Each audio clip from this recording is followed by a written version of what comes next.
It's Night of the Demons on our 31 spooky movies of Halloween. 10 of the most annoying and irritating creatures in the known universe get together to party on Halloween night in an old funeral home, and while there, and because of course they do, they awaken demons who possess them and go on a murderous rampage. Night of the Demons, it's a weird one. It's complete camp with men and women in their late 20s and early 30s playing teenagers with dialogue that sounds like it was written by a 60-year-old man who's never met an actual teenager in his life and still thinks it's 1954. This movie is pure schlock in its most refined form and contains everything about 80s horror movies that made 80s horror movies so great. Everything from unnecessary salaciousness to extravagant gore, and in that respect, Night of the Demons is a success in what it starts out as. It sets the bar low and limbos. That is, if you can get through the first hour, which is really just an hour of setup and terrible characters saying terrible dialogue. If you can soldier through and get to the third act, it really does eventually turn into a lot of fun. You can approach this movie through two trains of thought.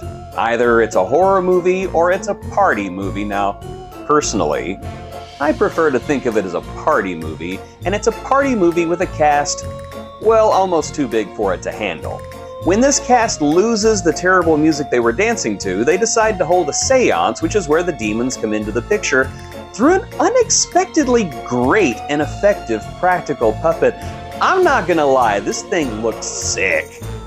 From here on out, Night of the Demons borrows very heavily from better movies like Evil Dead to put an ignoble end to its bloated cast of characters. There isn't a lot of originality to be found in this movie, but if you come to a movie like Night of the Demons expecting originality, then you are indeed a fool on an errand. This movie is not good, but I think that Night of the Demons knows it's not good and has made peace with that, and to be honest, I kind of respect that.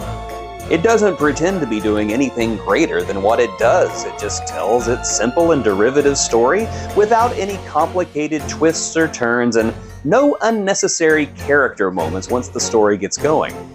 As I said, it takes a while for that to happen as the movie spends an excruciating amount of time setting up its protagonist and the locations, but once it does, it gets the job done, and it gets it done really well.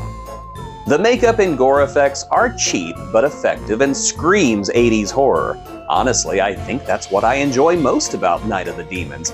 It's a lovely and perverse time capsule of 80s horror tropes where nudity equals violence and sex means you're gonna die. This is the stuff that I live to laugh at, and for that reason, I just can't hate this movie too much. I also have to say how much I appreciated that Night of the Demons used an actual goth song for the goth dance and not just metal.